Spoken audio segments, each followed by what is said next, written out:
How's it going, everyone? It's Abysmal Bloom. Over this last weekend, my locals was hosting the World Celebration event, and lucky for me, we were playing with the TCG banlist. So I went in with Yummy Mimighoul, and out of 4 rounds, of which 3 were Yummy players and 1 was a Vanquish Soul player, we got first. So in today's video, I'm going to be sharing with you guys my deck list, and then on top of that, I'm going to be slowly going over which cards were great, which cards were not as ideal, and what I might possibly switch into the deck. So with all that being said, don't forget to leave a like, comment, and subscribe. It helps the channel grow. I really appreciate it, and yeah, it just lets me know you want to see more of this type of content. And with all that being said, let's just jump right on into the video.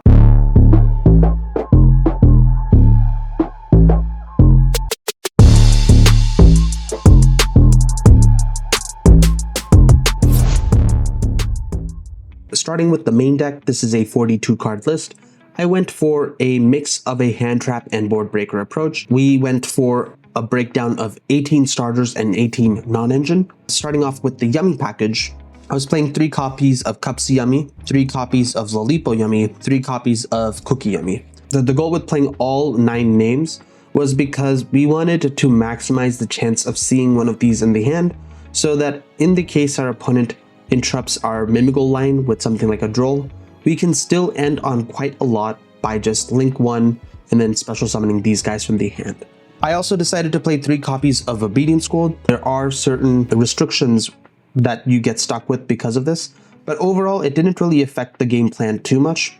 I liked using this as one of my thrust targets. I could OTK the opponent. The goal would be to try and play through all of my opponent's interruptions, and once the board is cleared, we would use either Obedience School or Thrust into it to basically get out the bodies, and then with the Yummy lineup, we just have OTK damage. I then played 1 copy of Minion and 2 copies of Surprise.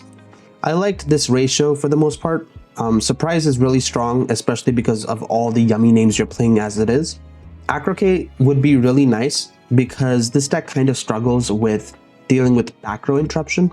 And so Acrocade is just one of the few ways that this deck could in-engine pop a card. The next best interaction we have for back row right now is just Yummy Surprise. Next, for the Mimighoul package, I was playing 3 copies of Dragon, 1 copy of Archfiend, 1 copy of Fairy, 1 copy of Dungeon, 2 copies of Maker, and the 1 copy of Room. The gist of it is that you have to play the 3 Dragon because this is your ideal normal summon.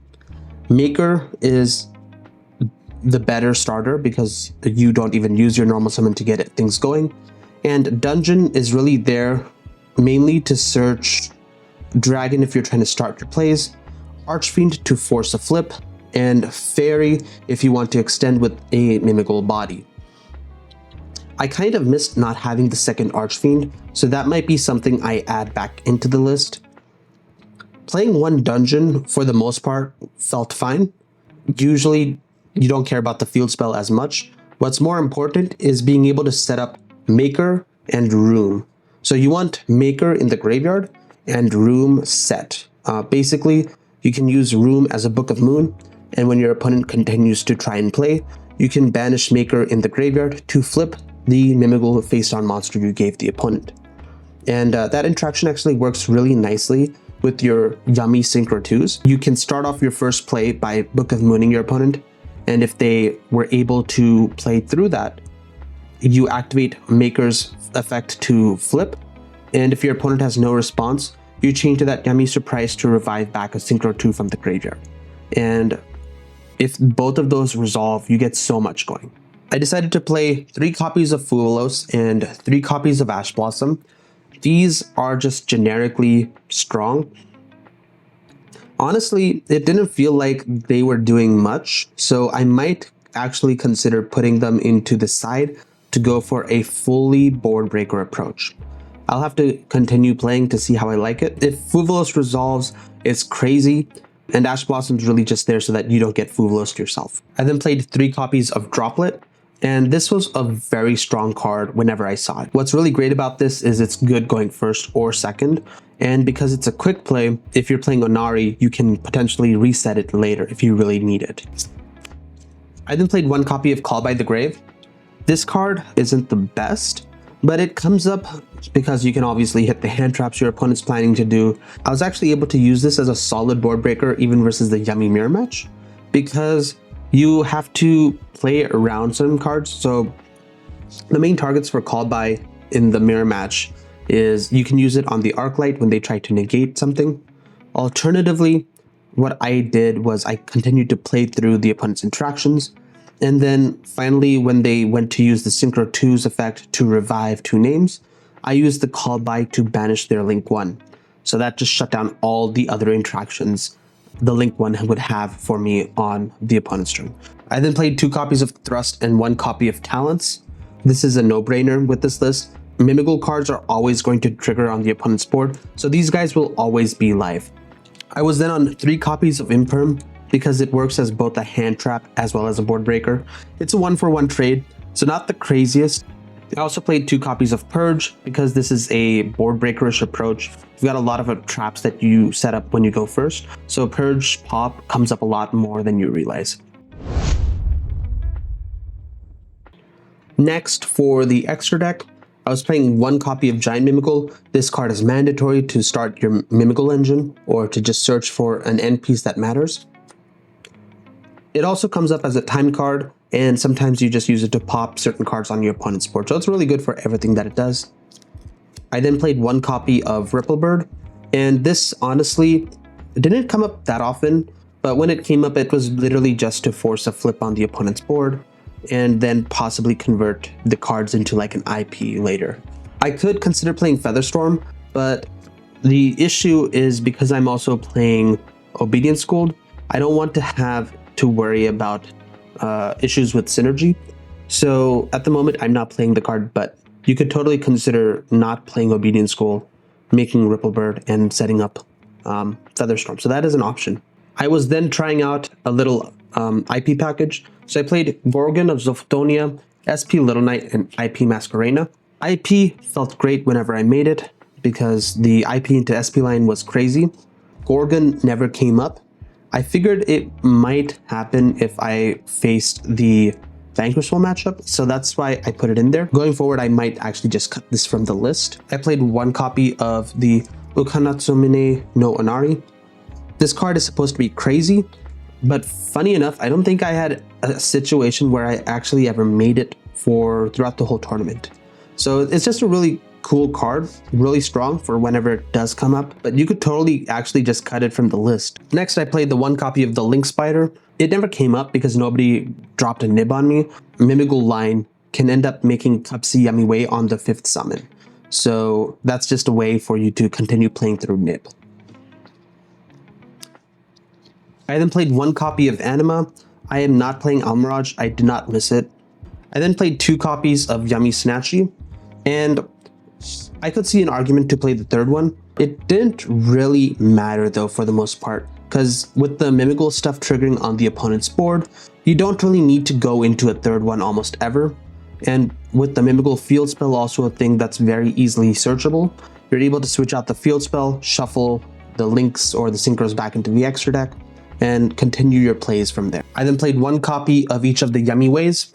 You have to play them at least at 1. This is kind of mandatory. Cupsy searches your cards, Lolipo revives your names, and Cookie is the Book of Moon. And so yeah, this guy is kind of relevant for your Mimighoul walk. I was also playing 1 copy of the Starham and 1 copy of the Arclight. I didn't want to play the other package. I figured if I ever do get beast locked, this is all that matters. And because I wanted to go for the IP into SP line instead, what we're doing sometimes is with the Lolipo, we revive 2 names. We can choose if we want to do the Mimighoul lineup to set up the trap or maker.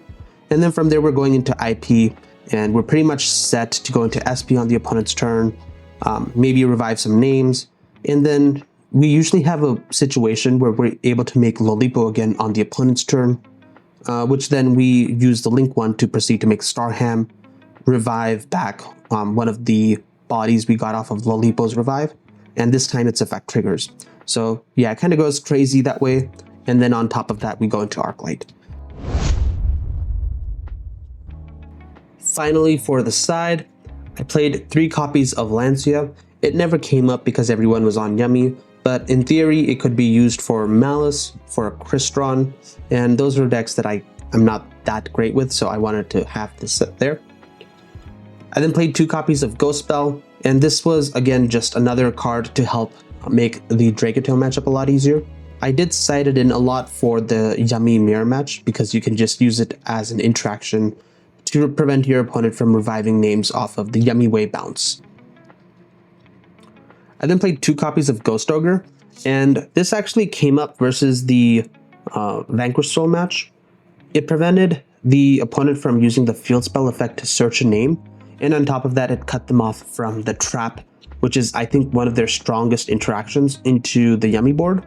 I then played 2 copies of Metaltronus. I thought it was really cool because there are a few applications for it. Obviously, versus the Yummy Mirror match, you're able to switch out basically 1 copy of Cookie and 1 copy of Lolipo for additional starters / extenders that also just happen to be interaction versus your opponent as well.